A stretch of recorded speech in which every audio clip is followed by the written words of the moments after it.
In-person voting has started in a number of New England states. 4 more years. He's a man of his own word. I think so. A lot of people disagree. Well, hey, you vote for who you want to vote for. From the New England News Collaborative, this is Next. We'll talk about what's driving people to the polls early.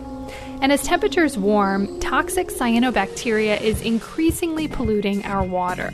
I was only knee-deep at most in the water ever, but I felt the effects of it. I'd say within an hour, I felt like I was basically poisoned. Plus, later on in the show, author Jennifer De Leon reflects on her time in a mostly white suburban school. I just felt like my life was divided, and yet I never fully belonged in either world. We'll talk about her life and how it intersects with her writing. It's next.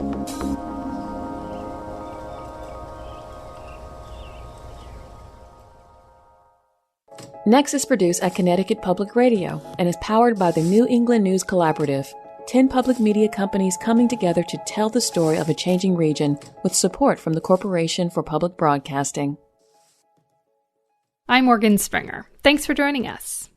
We're starting off the show with a legal fight over taxes between two New England states. On Next, we've covered how telecommuters from New Hampshire have been upset over Massachusetts' collection of income taxes during the pandemic. Now, New Hampshire is suing the state of Massachusetts. NHPR's Todd Bookman brings us this update. When the pandemic arrived and many workers were asked to do their jobs from home, Massachusetts passed an emergency tax rule. In the past, the state had allowed residents of other states to deduct any time spent working from home from their income tax obligations. Massachusetts, though, moved to cap that policy, given all the tax revenue it would now lose out on. The rule change affects tens of thousands of New Hampshire residents who previously commuted across the southern border for work. Now, after Massachusetts announced this week that it would extend the cross-border tax collections through the end of the year, New Hampshire is responding with a federal lawsuit, saying Massachusetts is trying to pick the pockets of New Hampshire citizens. For the New England News Collaborative, I'm Todd Bookman. Now to the election. All New England voters can already vote by absentee ballot. No excuses needed.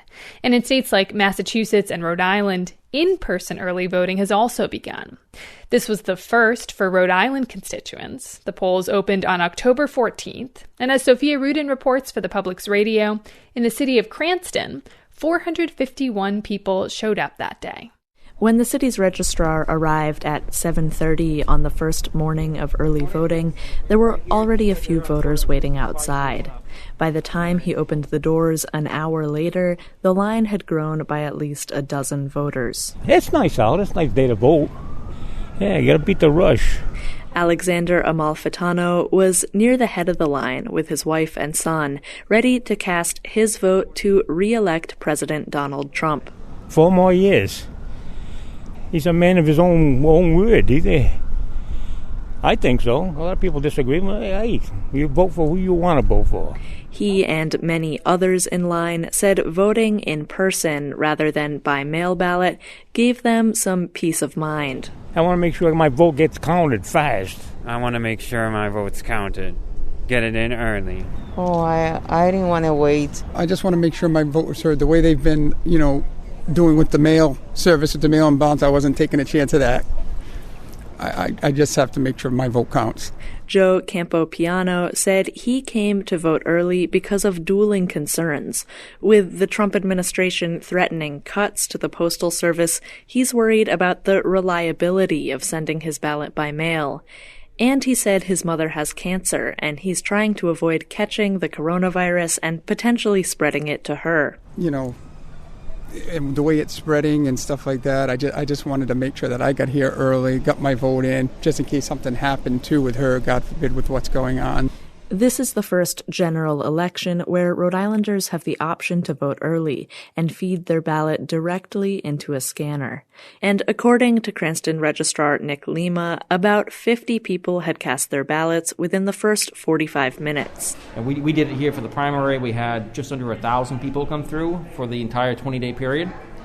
And we're expecting as many as 5 or 6 times that here over the course of the next 2.5 weeks. Lima's team of 8 poll workers has taken over the ground floor of City Hall, with check-in desks on one side and 9 voting booths on the other. And over the past few months, he says his staff has fielded tens of thousands of calls from residents worried about how to vote. People will call us with questions about a polling place, about emergency voting, about a mail ballot process, or they didn't get their mail ballot, or how do I get an application, when's the deadline? Those questions come by the hundreds every single day. He predicts widespread early voting will remain a fixture in Rhode Island elections beyond the pandemic. And in a chaotic election that's been further complicated by the president's own case of COVID-19 and a last-minute Supreme Court nomination fight, some said the chance to vote early offered a sense of relief. Among them, Mary Cefaliello, who was eager to cast a vote against Trump. Get it off my head now, do it so I can relax. He's complicit in the deaths of 217,000 people. I've been waiting 4 years to vote against Trump. He stomps so much on so many of our values and does it openly, which I think just deflects from the actual corruption that's going on.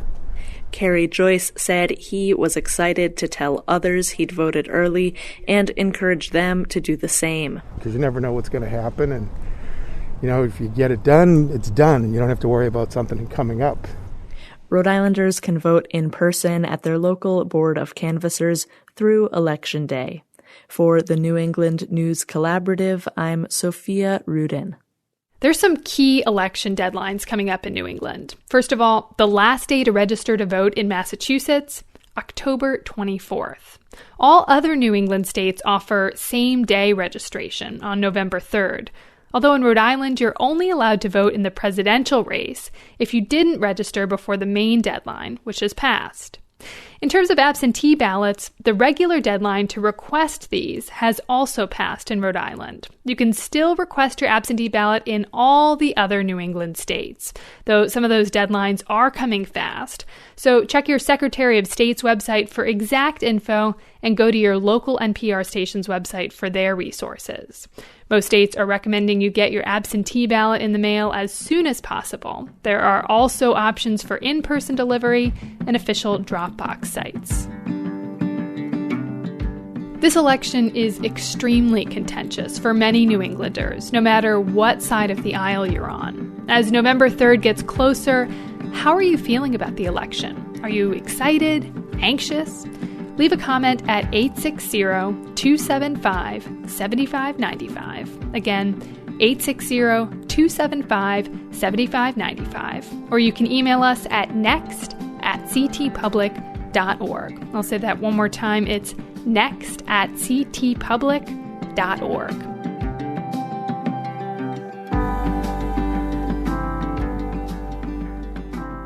Roughly 32 million Latinos will be eligible to vote in November. That's according to the Pew Research Center. Connecticut has more than 500,000 Latinos. For some of them, voting in the U.S. is a new and different experience. As Connecticut Public Radio's Brenda Leon reports, the key is voter engagement and local in-person assistance centers. Pablo Liriano is an 85-year-old urban gardener who is voting for the first time in November's election. Soy dominicano. Yo hoy soy americano. I am Dominican, and today I am American. I come from the Dominican Republic, and I thank God first that they opened the doors for me in this country.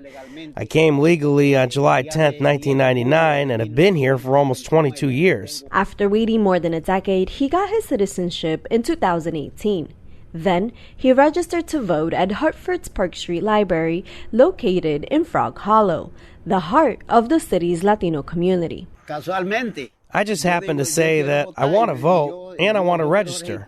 Graciela Rivera is a librarian at Hartford Public Library's Park Street branch, which is doing outreach to register more people to vote. Sometimes, as a Latina myself, right, we don't think about how important it is to make sure your voice counts, because at times we don't feel like our voice matters. Rivera also grew up in Frog Hollow and knows the neighborhood well. So I would come to the library, work on homework, use the computer and things like that, because I didn't have those resources at home. And the pandemic only exacerbated the need for more resources. Voting is only one of many variables. Having to worry about what my kids are going to eat every day might be is a bigger priority than going out to register to vote. So dealing with those things, right? Basic necessities that people in the community have to go out and find in order to meet the needs of their family. So that alone, will change our priorities. With Black and Latino communities being hit the hardest by the pandemic, Rivera says that outreach might change in order to meet people where they are. So completing a census or registering to vote is not at the top of your list when you're going through those things. So something to definitely think about. And, we sympathize with that. In order to work around these roadblocks, Rivera built connections prior to the pandemic through women empowerment groups and community gardens. Numbers indicate that there are more Latinos who are eligible to vote, but political science professor at the University of Connecticut, Charles Venator Santiago, says the challenge has been registering these potential voters. So even though there's a high possibility that Latinos are going to participate, and Puerto Ricans in particular, because they're citizens, the conditions are also making it really hard for Puerto Ricans and Latinos to participate because of the economic crisis. While potential voters can register online and request absentee ballots, Venator Santiago says that is a challenge for families who have temporary addresses or who may not have access to digital tools. You need a physical place that has either digital access or some sort of access for people, on the Latinos in particular. Sandra Rivera met Graciela Rivera through that women's empowerment group. She arrived from Puerto Rico in 1992 and has been living in Hartford ever since. Unlike Pablo Liriano, who had to wait 15 years for the right to vote, Sandra has been voting since she arrived from the island.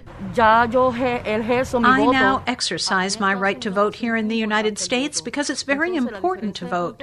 The difference from Puerto Rico is that there you get the day off, so everyone can go vote. As an unincorporated territory of the United States, roughly 3 million Puerto Ricans living on the island will not have an electoral vote in the presidential election. In Sandra Rivera's case, as a citizen of the United States and a resident of Hartford, she can exercise her right to vote by mail. Sometimes people may have disabilities, or maybe they can't write or they can't read. And I tell them that as long as I'm here, I can help to interpret, and from what I understand, I can help them. While the mechanics of voting in the U.S. differ from other countries, there are other things that set it apart. Pablo Liriano remembers his time in the Dominican Republic when fraud and gunfire were part of the process. But he also says voting there is far more festive. Political parties and their supporters drive through the island in caravans, encouraging voters to participate. Now, Liriano finds himself in a different electoral system, and it took time. He was able to apply for citizenship because he was both over 55 and had been in this country for at least 15 years. After almost 17 years with his family in New York City, Liriano moved to Hartford 3 years ago. El anhelo mío era venir a este gran país americano para gozar el gran privilegio que ustedes tienen aquí. My desire was to come to this great country, America, to enjoy the great privilege you all have here. And I thank this country because it has had the freedom that man deserves here. It's a country that everybody wants to come to. Because he says Hartford is his new home, and this is where he'll vote. For the New England News Collaborative, I'm Brenda Leon. Coming up, toxic pollutants called cyanobacteria are increasingly in New England waters as temperatures warm. We'll hear how one man got gravely ill on Cape Cod after his presumed exposure. Plus, we'll talk about how this bacteria is affecting drinking water in Vermont. It's next. Next is made possible in part by our founding supporters who believe in the power of collaborative news coverage, including the Common Sense Fund, supporting the New England News Collaborative in its coverage of climate change and the evolving clean energy economy. Support also comes from Douglas Stone and Mary Schwab Stone through the Smart Family Foundation of New York. Welcome back. I'm Morgan Springer. This summer, a local carpenter went out crabbing in Chilmark Pond on Martha's Vineyard. Within 3 hours, he felt seriously ill. CAI's Eve Zukoff reports on the toxic dangers lurking in local waters. In early August, 48-year-old Michael Forgione told his mother that he was heading out to go crabbing in the brackish waters of Chilmark Pond. Carol Forgione, a nurse practitioner, wished him a good catch. This is the pond. This is the entrance that he went into, and then the public entrance is just down the road. Michael has since left the island, so he explained what happened next over the phone. I was only knee-deep at most in the water ever, so it's not like it's that much water. But I felt the effects of it, I'd say within an hour of being out there. Michael said he grew so tired he lay down in a dinghy to take a nap. And then I woke up and I maybe spent another hour, and then I just basically tried to get myself out of there. But I was probably lost for an hour and a half. I was just, it really screwed me up. Then I drove home, and then I was on the porch of my mother's house, and she came out and woke me up to go downstairs, and I couldn't walk. By that time, I think it was lucky he managed to get home because he was so not himself right after that. Michael, at 6'5" and 210 pounds, was irritable, with swollen hands, feet, and lower legs. He accepted Benadryl and a glass of water, but insisted his mother leave him alone on the front porch. So twice she went to bed, and twice she came back out to find him drifting in and out of consciousness. And he was on the ground, like on here, and slumped over again. I woke him back up, and he was even more agitated, more confused. And I said, here, let me help you get up. Look at your feet. They're like crumpled. They're literally crumpled. I felt like I was basically poisoned. And then, a couple days later, we saw that article. It was a letter to the editor talking about the algae bloom in the Chilmark Pond, and this toxin can be excreted. And he and I looked at each other and said, oh, my God, that's what happened. Months later, Michael Forgione is still experiencing numbness and neurological symptoms. He appears to be the first known victim of a toxic cyanobacteria bloom in New England, but it's unlikely he'll be the last. These blooms appear to be a growing threat in the more than 1,000 ponds across the Cape and Islands and countless more throughout the Northeast. Right now, all that prevents another person from getting sick is a patchwork quilt of monitoring systems that vary state by state and even town by town. So cyanobacteria are a naturally occurring part of a healthy aquatic ecosystem. And without intervention from human influences, they're largely not a problem. This is Andrew Gottlieb, Executive Director of the Association to Preserve Cape Cod. It's a private nonprofit group that monitors cyanobacteria blooms for 3 of the 15 towns on the Cape. They also monitor ponds for private neighborhood associations that pay for the service. Gottlieb says cyanobacteria blooms are fueled by nitrogen and phosphorus, which are abundant on Cape Cod. Lawn fertilizers and backyard septic systems allow these nutrients to seep through the groundwater and into ponds. Mix that with increasing water temperatures because of climate change, and you create the perfect growing environment for cyanobacteria blooms. So we're taking a species of algae that likes nutrient-rich waters that are warm, and we're providing both of those stimulus to them. A cyanobacteria bloom often makes the water look like pea soup, a dense, bright green. And sometimes as the blooms break down, they release toxins, exposure to which has been known to sicken humans, like Michael Forgione, and kill dogs, birds, and fish. To Gottlieb, this is a potential public health disaster. Much as you have an expectation that when you turn the tap on, that no matter what town you're in, you're obtaining water that is of the same minimum quality standards. The same thing ought to be true in terms of your degree of confidence that the safety of the water that you're swimming in or recreating on or taking your kids or dogs to is uniform across the Commonwealth. Right now, no New England state requires towns to monitor for cyanobacteria blooms. In fact, no state in the region has a comprehensive monitoring program for at-risk ponds. What's clear just about everywhere is that more and more cyanobacteria blooms are showing up in ponds. And as temperatures rise, experts have no idea where the danger will appear or who could be harmed next. For the New England News Collaborative, I'm Eve Zukoff. That story is part of a series from CAI on toxic cyanobacteria blooms invading ponds in the Cape and Islands. Next week, solving these problems, what it will take to prevent a health and environmental crisis. To give you a sense of the regional impact of toxic cyanobacteria blooms in New England, we go to Vermont, VPR's John Dillon has covered these algal blooms in Lake Champlain, where about 200,000 people get their drinking water. John, in the story we just heard, toxic blooms are primarily polluting waters on Cape Cod through septic systems. What's the main cause on Lake Champlain in Vermont? The main cause and the thing that feeds these blooms is excess nutrients. And here in Vermont, it's phosphorus. And it essentially acts like, crack for the cyanobacteria, and it causes these blooms under the right conditions. Many sources in Vermont and in the Lake Champlain watershed where it's a concern. But the main source, 41%, they figure, is from agriculture, which includes runoff from cropland, the fertilizer that's put on those fields, and manure, which is spread on fields for fertilizer and sometimes runs off into streams and then into the lake. And what was the impact of this toxic pollution on Vermonters this year? Well, we had a record number of beach closings in the city of Burlington, which is right on Lake Champlain, and there were 44 times this summer that they had to close a beach because of a bloom. And that compares to 11 times last year. So it was a big impact on recreation, hot weather. You remember how hot it was, and people just couldn't go in the water. So that was big. And then there's some 22 water systems in Vermont that get their drinking water from the lake. They sample, and one system found toxins at 3 times the state advisory level.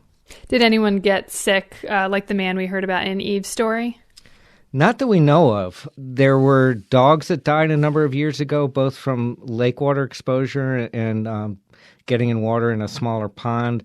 No human illnesses that were reported that I'm aware of, but these things could easily be unreported because there's no state or federal standards for cyanotoxins under either the Safe Drinking Water Act or the Clean Water Act. There's health advisories issued by the feds, by the EPA, and by the state of Vermont, but the monitoring is somewhat inconsistent, and there's no real central database or other registry for illnesses from possible exposure. And I talked to James Ellers. He's a policy advisor with an environmental group called Lake Champlain International about this. And he says anecdotally, people have told him after swimming or being around the lake, they've reported diarrhea, stomach upsets, other conditions that all could be related from exposure. But he says the state agencies aren't looking hard enough for any links between the water and possible routes of exposure and these illnesses. I have images of people who, after having gone swimming, they have boils all over their skin. That doesn't sound good. It doesn't. And the illnesses, range from things like skin rashes, but all the way up to, liver poisoning. So it's a serious thing. And not only from being in the water, but there's evidence that these toxins can aerosolize. You can breathe them in places where there's really big blooms. So there's other routes of exposure that people are concerned about. There's one other thing I want to talk about in terms of illness. For years, medical researchers have been investigating whether there are potential links between toxic cyanobacteria exposure and an increased risk of developing ALS, which some people know as Lou Gehrig's disease. Why do researchers suspect this connection? Well, this is fascinating research with some really interesting links to our region. There's a guy at Dartmouth, Elijah Stommel. He's a physician and neurologist who's been looking at these links between a particular cyanotoxin called BMAA and the incidence of ALS in people who are genetically susceptible to the disease. And he's published research on this that suggests clusters of ALS in certain areas, including Lake Muskoma in New Hampshire. And that's why he's looking to make ALS a reportable disease in many states. It's only reportable, I believe, in New York State. So we can know how many cases there are and where. That was John Dillon, senior reporter at Vermont Public Radio.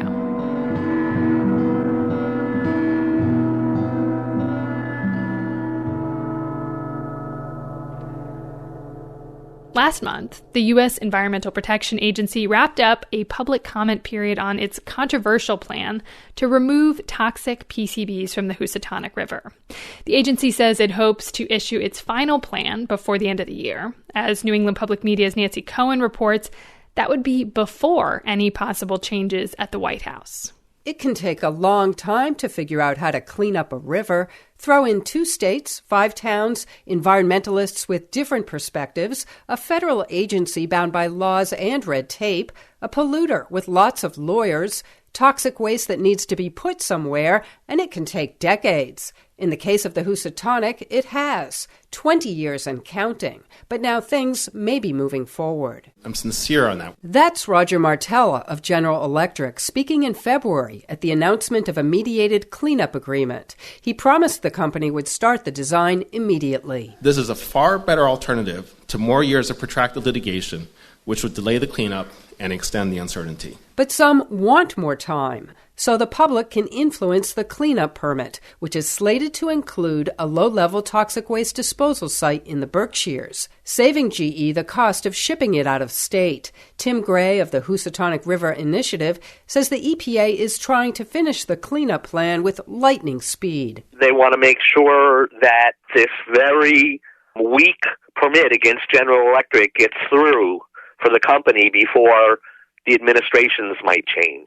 It doesn't seem that fast to me. It's been going on for years. That's Jim Murphy, a retired New England EPA staffer who worked for 13 years on the GE Housatonic site. Murphy says a new administration wouldn't change the outcome. He experienced a change in administrations 3 times, under Presidents Clinton, George W. Bush, Obama, and Trump. No matter who is, victorious in this upcoming election, I don't see a whole lot of changes as far as how the GE project would proceed one way or the other. So obviously the election is going to be significant, but the trickle down to a specific site is really not visible. And the Housatonic cleanup issue isn't really a partisan one. Top Democrats, including Senator Ed Markey, praised the deal.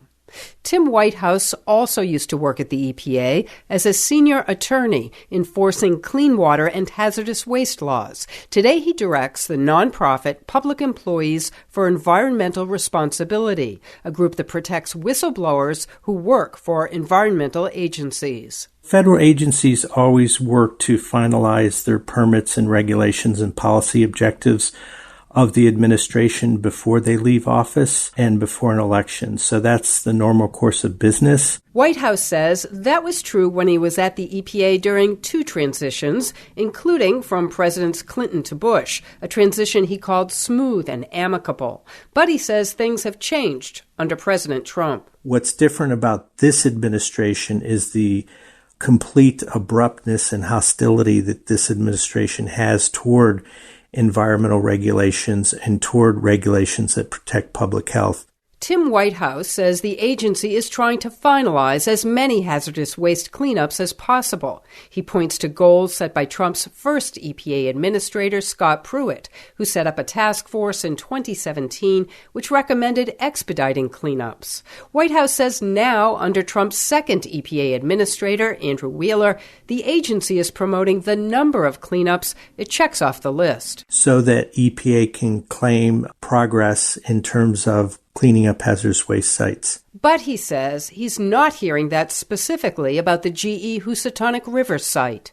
Kyla Bennett, who also works for PEER and who worked for EPA New England for a decade, says the agency's career employees try to do the right thing and use the laws to protect the environment and residents. She says staffers in New England and the Pacific Southwest, which includes California, are among those who push back the hardest. Regions 1 and 9 probably are the most environmentally protective regions. They're known by headquarters. They always have been as the regions that push the envelope. If there is a change at the White House, it's likely the EPA's New England region would get a new acting administrator. So if the Housatonic cleanup is not finalized by then, it could sit unresolved for months more. Some living near the river say getting rid of the PCB dump, even if it takes more time, is their priority. For the New England News Collaborative, I'm Nancy Cohen. When When the coronavirus hit, a number of New England states temporarily banned evictions to protect tenants who lost work and were unable to pay rent. Massachusetts lifted its ban this month, but before that, an investigation from WBUR found that landlords were taking matters into their own hands, threatening tenants, badgering them to pay or leave, and even calling law enforcement. WBUR's Simone Rios brings us the story from Lynn, Massachusetts. This summer, when the pipes burst in the triple-decker apartment where Rogelio Gonzalez lives, it destroyed his bedroom furniture. And then it happened again. That wasn't the only problem he and his family faced. Cockroaches invaded the apartment, and the family couldn't sleep because of a bedbug infestation. So Gonzalez started withholding the rent in July. Entonces ahí empezó este problema, que hablamos con él. That's when the problem with the landlord started, he says. We wanted him to pay for our bed and fix the pipes, and he said, no, you're out of here in 2 weeks. Either you leave or I'll call immigration on you. Housing experts say the landlord's actions, as recounted by Gonzalez, are illegal. One, he gave the family a 2-week notice to quit the apartment in late August. That was banned under the moratorium. 2, the notice appeared to be in retaliation for Gonzalez withholding rent. And 3, in Massachusetts, it's illegal to threaten to call immigration on someone for asserting their rights. Massachusetts Attorney General Maura Healey says immigrants are particularly vulnerable. We hear about landlords threatening to change the locks on people, reporting tenants to ICE, threatening to evict people following a positive COVID test. Healy's office has received more than 200 complaints regarding violations of the moratorium. WBUR interviewed tenants in Lynn, Chelsea, East Boston, and Framingham. We found a woman whose landlord reported her to the police for trespassing, another landlord who changed the locks on his tenant, and a man so badgered to move after losing his job at a fish plant that he decided to leave rather than fight the landlord. A Lynn resident named Mercedes has been fighting cancer for years, and she lost her job because of the pandemic. We're using her first name only because she fears retaliation by her landlord, who's been pressuring her to get out because she can't pay the rent. Mercedes says her landlord has been sending texts demanding money and making her feel like her every move is being scrutinized. Her biggest problem now isn't her stage 4 cancer, she says. It's having a place to live. The moratorium started in April and ended this month. As many as 60,000 Massachusetts renters could be in danger of imminent evictions, according to the Census Bureau. A WBUR analysis of pending evictions in the Boston area found poorer parts of Roxbury, Dorchester, Revere, and Chelsea could be among the hardest hit now that the moratorium has ended. But the tenants in this story are not in any official count of pending evictions. A federal eviction ban will continue through December, but it offers less protections to tenants like Rogelio Gonzalez of Lynn. What are we doing? ICE attack! On the morning of October 5th, ICE agents appeared at Gonzalez's apartment and shackled him outside. Dozens of activists came to the scene demanding that he be released. Isaac Simon Hodes was one of the first to arrive. So as far as we know, ICE arrested this man outside of his home. They've got him locked in a truck right now with unmarked with no plate in the front. Sitting on the steps in front of the house was the 13-year-old daughter of Gonzalez's partner. She's here with us. She's in tears. She's extremely distraught. ICE eventually released Gonzalez in front of the crowd. Less than an hour later, his landlord, Shi Ling Wang, appeared at the house. I asked him about his tenant. Did you call ICE on No. Because the ICE will not care, you know. Yeah. Because your tenant said that you threatened to call ICE. And then ICE came and no, you did not. No. I'm busy enough. Gonzalez says getting detained by ICE is a trauma that he wouldn't wish on anybody. Sí, me enojé porque de verdad mi mente pasó muchas cosas que pensando que él había sido. Gonzalez says he doesn't know for sure if it was his landlord who called ICE, but he's angry the landlord threatened to do so. Porque yo no le hago daño a nadie. Yo estoy pidiendo mis derechos y I'm not hurting anyone, he says. All I did was stand up for my rights as a tenant. Now Gonzalez is on the radar of immigration authorities. And like so many Massachusetts renters trying to stay above water during this pandemic, he worries about where his family will live. For the New England News Collaborative, I'm Simone Rios.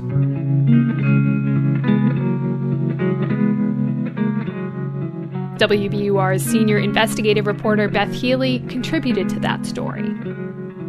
After the break, Jennifer De Leon. Her newly released novel is about a young Latina in Boston who's transferred to a mostly white suburban school through a school desegregation program.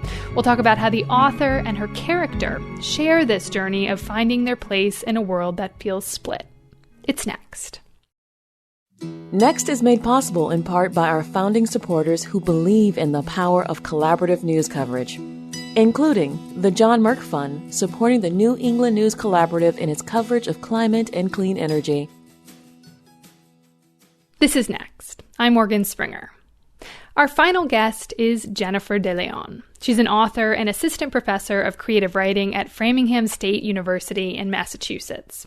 Jen has a book of personal essays coming out in the spring called White Space, essays on culture, race, and writing. But first, we'll talk about her debut novel, Don't Ask Me Where I'm From, which came out this year. In the book, Liliana Cruz of Boston has just been selected for a school desegregation program. At dawn, she takes the bus to a mostly white high school in the suburbs. Jennifer De Leon, welcome to Next. Thank you so much for having me. So much happens in Liliana Cruz's life after she starts going to school in the suburbs. She's, finding her place and her voice in this new school.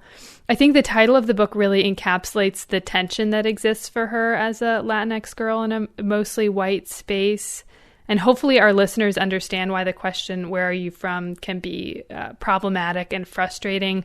But I'm wondering if you can talk about what this particular framing of don't ask me where I'm from means for Liliana.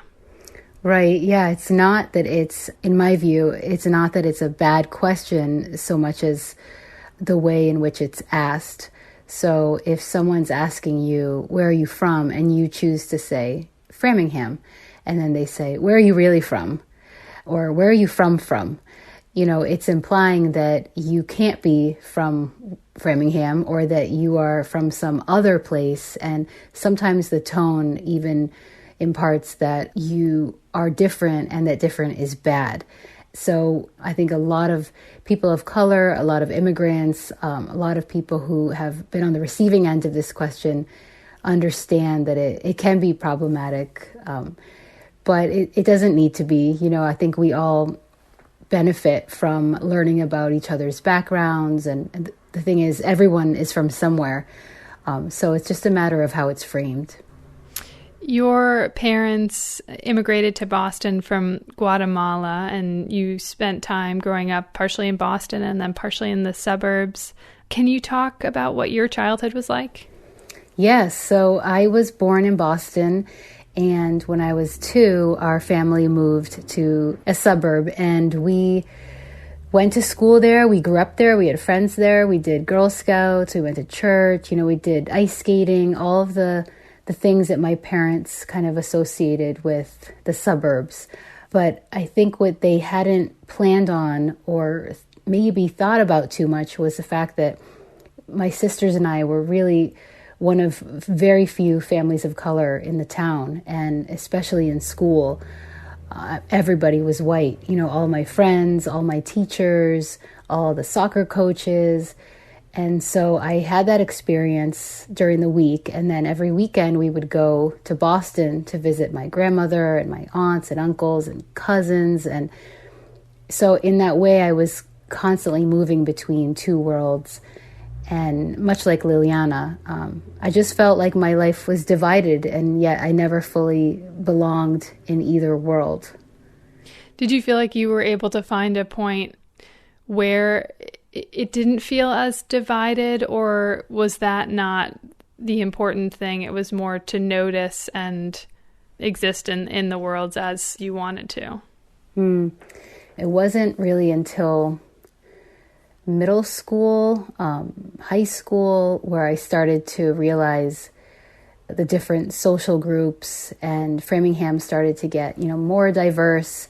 And I felt that push and pull where I felt like even in the cafeteria, like, where do I sit? Do I sit with my white friends, my Jewish friends, or do I sit at the table with Black and brown students, with my friend Hazel, who was Puerto Rican, my friend Tanisha, who's Black. It just was like, where do I go? Where do I belong? And in high school, there was a group for Latina students, and we were doing, college preparation activities and all of that. And that's where I felt actually like, oh, my worlds are kind of coming together in this way. Yeah, I mean, Liliana is a character that you wrote, and I think it's hard not to wonder how much of you is in this character. Does she feel connected to you? I think so, yeah. Liliana's parents are undocumented in the book, and I didn't have that experience. My parents became citizens before my sisters and I were born, but they do share similarities with Liliana's parents in that, they're very tied to their home countries, and they really value education and pushed education on us more than anything, I'd say. So I tried to infuse that in Liliana's parents and their characters and kind of debunk this maybe stereotype or myth that Latinx parents aren't involved in their kids' education, or they don't go to the meetings, or they're kind of passive, and really provide a kind of counter narrative to what we consume in the news. One of the things I love about this book is that you seem to really capture Liliana's teenage voice so well. And I'm wondering if you can read a passage from the book on page 179. And I'm just going to set this up a little. This is a conversation Liliana's having with her best friend, Jade, who's also Latinx and grew up next door. And in this scene, Liliana's been at her new school for a little while now through what's called METCO. That's the desegregation program. And they're talking about the fact that Jade has told her boyfriend, Ernesto, that Liliana's father has been deported. And Jade's the first one who talks. Don't even be like that, Liliana. She lit right in. Ernesto and me, we're good, happy. So I share stuff with him. But you seem to have a major problem with that based on your little METCO whatever program and your white school attitude you got going on. What? Whoa, hold on a minute. This is not about me. You told him about my father, Jade. Really? She stepped closer. See what I mean? See what? That right there. You have such a stank-ass attitude. You're all sarcastic. Is that what your new best friend Heather or Holly or whatever her name is talks like? I narrowed my eyes. Oh, so that's what this is about. Thank you for reading that. Now, in terms of Liliana's father and the fact that he's deported, throughout the book, Liliana is missing him and I would say idolizing him. So I'm wondering about your relationship with your own parents. You have dedicated this book to your mother for believing in you. Yeah, definitely. My mother is, oh my gosh, she's my biggest cheerleader. I mean, I could say so much about her. I've written a lot about her and her story of coming to the United States at the age of 18 and really kind of having to find her own way. She didn't speak English. She was the only one in her family here for years. And so just knowing her story and that every positive thing I experience is because of her sacrifice, it really fuels me. It's like the gas in my tank. There's maybe this tension between believing and pressure. You write in a personal essay that will be part of your forthcoming book of essays called White Space, Essays on Culture, Race, and Writing. You write that your mother will pepper you with questions like, how much do you get paid for writing a book? How long does it take? What page are you on now? Yeah, definitely.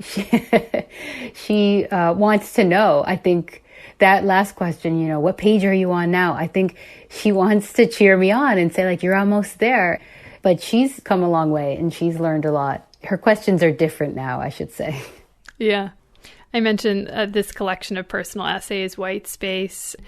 It strikes me that it's a vulnerable thing to do, definitely different than sharing fiction with readers. And I wanted to read briefly things you wrote in an essay about helping your father with his resume.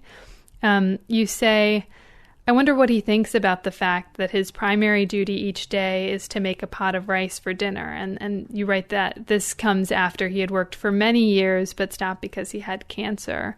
You also write about your mother. You say, her role as my father's caretaker has made her eager to leave the house, even if she won't admit it. Mm-hmm. And so my question is, how does this work with your parents? Like, do you ask permission to write this?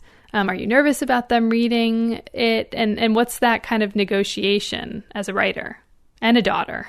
Yeah, definitely. That's a great question. I mean, I wrote in my journal since 8th grade. So I've written about them for years. But once I started writing about them in essays and in ways that I felt like, oh, I want this to have a wider audience and maybe be published, then I did ask, like, how would they feel about this if I write this? But to be honest, like, the question would enter my mind and then it would just kind of like keep on moving. And it's not that I didn't care, like, what are they going to think about this? It's more that I really feel like in order to write truthfully and vulnerably, like, you have to go 100% because the reader will feel it. And the essay just, it won't click. And I'm grateful in a way that they don't read the literary magazines where I publish a lot of the essays. But I have shared pieces with them. And, you know, I think that they feel proud, like, oh, that's me. Or my mom will laugh, like, I didn't do that. And I'm like, yeah, you did. And, you know, like moments like that, I think they're happy to have our experiences and their roles crystallized in this way, like written on the page. It's kind of like bearing witness in ways that we have never had in our family. I mean, we barely have pictures from their childhood, from my childhood. There's a horrible story or incident that happened where I took most of all the pictures of me as a child and put them in one photo album. Because I was 13 and we were going to LA to have a family reunion. And I was like right in that prime, like, you know, teenage, narcissistic, like age where I'm like, I'm going to make a photo album of just me. And I took all these pictures, put them in this album. We went to LA and had a great family reunion, passed the photo album around all week. And then on our way to the airport, we stopped at a souvenir shop. And while we were in the shop, people robbed the truck with all of our luggage, all of our suitcases, including my photo album. And I really think that instilled in me in some subconscious way, like, I have to find a way to reclaim those images and those stories that were lost. So I love writing nonfiction. I'm grateful. This is kind of the first time I'm talking about the essay collection, and it's been a long time coming. You know, I've written these pieces over the last 10 years plus, and to be able to have it in one book is just so thrilling, and I can't wait. Is it also nerve-wracking? Yes. Totally nerve-wracking. I mean, the essays are personal. They're vulnerable. I share, about relationships. I write about body image and my struggles with body image and whiteness and my journey toward becoming a writer and how I really struggled with whether or not my stories had value and my voice mattered. So yeah, it's super vulnerable, but I feel like here we are, and I just want to maybe offer these up to other readers who might feel like they can connect in some way. You know, I know lots of writers say that, but it is true that when you feel yourself reflected on the page, it just does so much. It can. That was author Jennifer De Leon. We've been talking about her forthcoming collection of personal essays, White Space, essays on culture, race, and writing, and her debut novel, Don't Ask Me Where I'm From, which came out this year.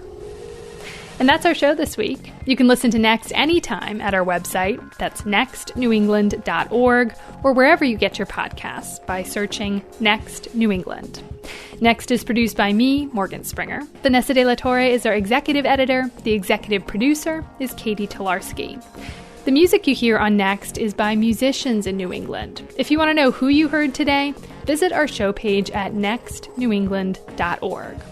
The New England News Collaborative is powered by the Corporation for Public Broadcasting, Connecticut Public Radio, Vermont Public Radio, New Hampshire Public Radio, Maine Public Radio, New England Public Media, CAI, WBUR, WSHU, GBH, and the Public's Radio.